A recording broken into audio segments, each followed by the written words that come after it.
Greetings and salutations. Welcome back to Windrose. This video is going to be a nice short little tips video for anybody that might not know all the ins and outs. I don't know all the ins and outs, but I know a couple things that some people may have overlooked or not come across yet. So I'm going to share them with you. Number one, there's going to be lots of things that you're going to pick up in the early game, and you're not going to need them at all. They're just going to be a waste of storage space or inventory space. Things like seeds. You're not going to need seeds because farming is not in the demo. You're not going to need these reputation insignias. You can keep them if you want. Some of them, I'm keeping some of them for nostalgia fun. And early game stuff, you're not going to need these.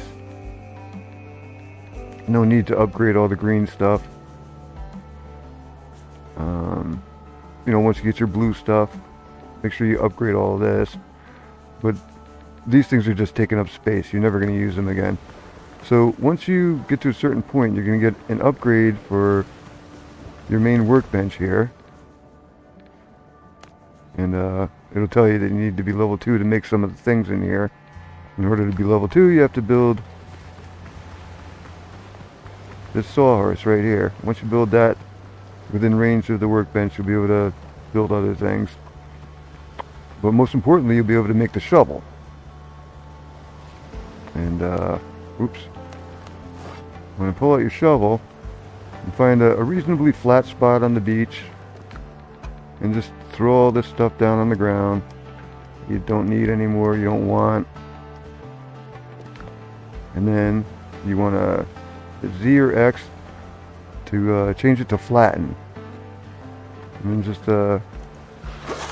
dink, everything's gone. Everything you don't want to keep, just hit it with the flatten tool and it's all gone. You don't have to worry about it rendering anymore, it's just gone.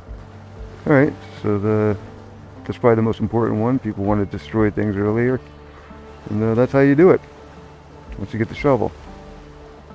Let's see, tip number 2. We'll bring it back when we get there. It's a cave. Okay. Some of the mines that you go into, you might find some enemies in here. But some things you want to look out for are these false walls. To get through these false walls,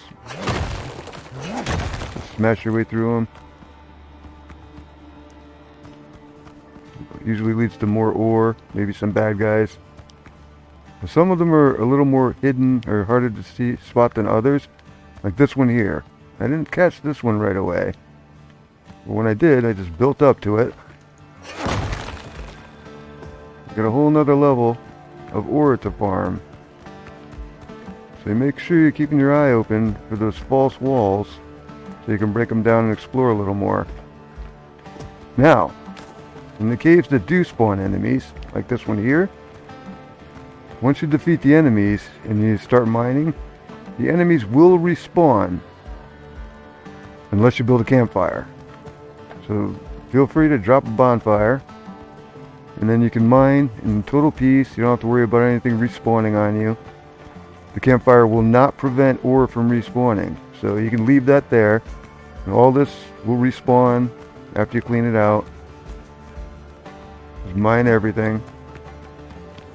Of course, if you don't mind being attacked while you're mining, then you can do away with the bonfire and just let the enemies keep respawning. Like if you need to collect more undead essence or whatever.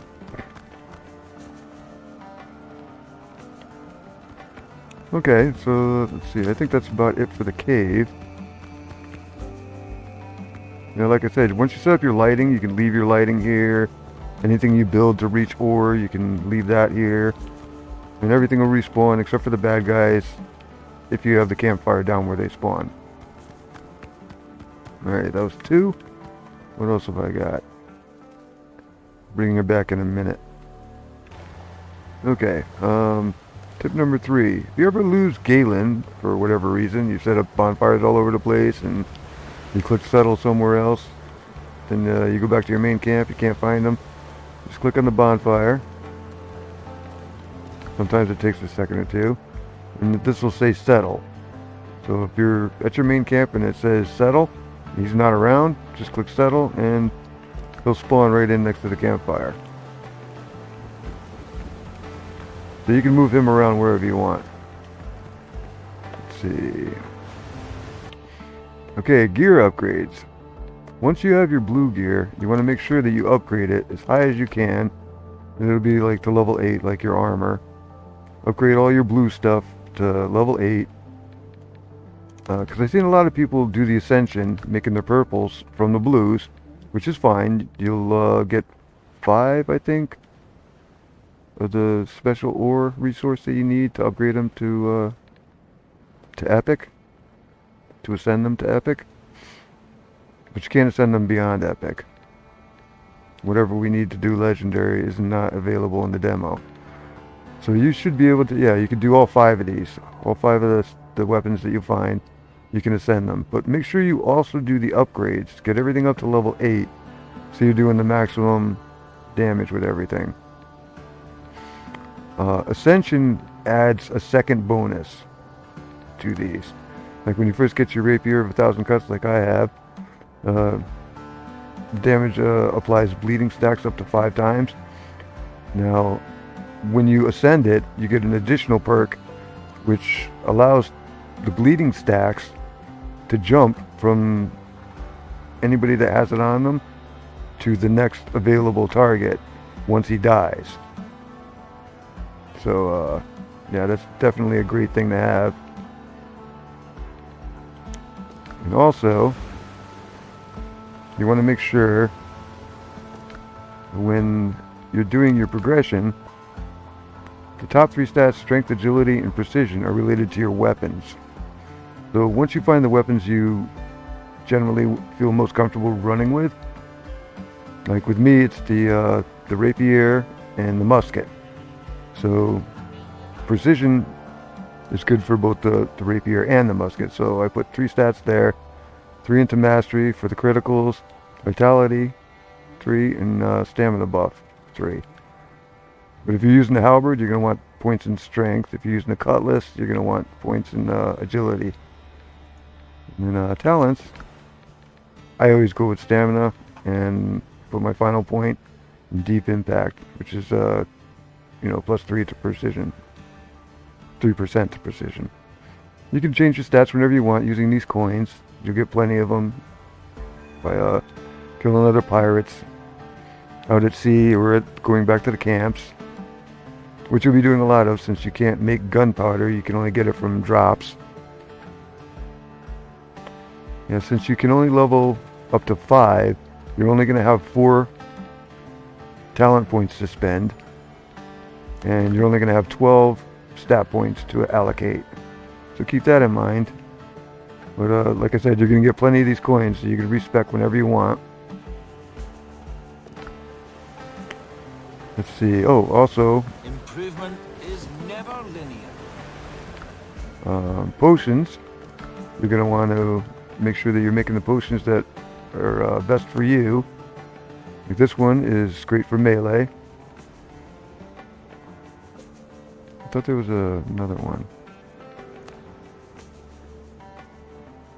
Well, this is for reload speed. You can use this on the ship for reloading your cannons faster. So if you make a bunch of these and store them on the ship. Oh wait, we don't have whiskey. There's no whiskey in the game. You can't make these. But you can loot these. These will drop as loot. And then you can put them in your action bar for your ship, along with your repair kits. Let's look at those next.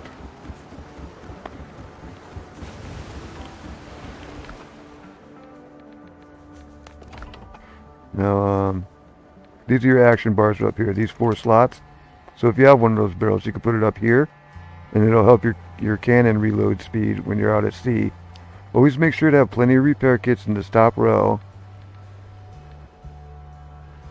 so you can repair while you're sailing. Always upgrade these as quickly as possible, so that your ship is top notch when you're out there. You know, max hull will allow you to take more damage before you sink. Boarding party gear, level 8, that makes your crew more useful while they're boarding. And of course, cannons make you hit harder.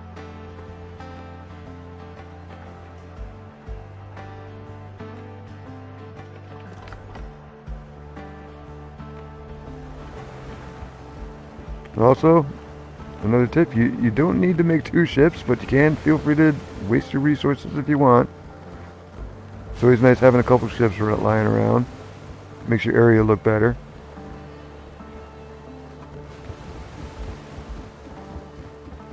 Let's see, do I have anything else? Give me a minute to think. Well, that's about all I got for tips. Except for one last one. Take your time and have a lot of fun, because this game is a lot of fun. So take your time, learn things, read everything. There's lots of clues that tell you how to do stuff. Make sure you read everything you get, and yeah, take your time and have fun. Anyway, if you made it this far, thanks for hanging out and watching, and I'll catch you in the next one. Take care.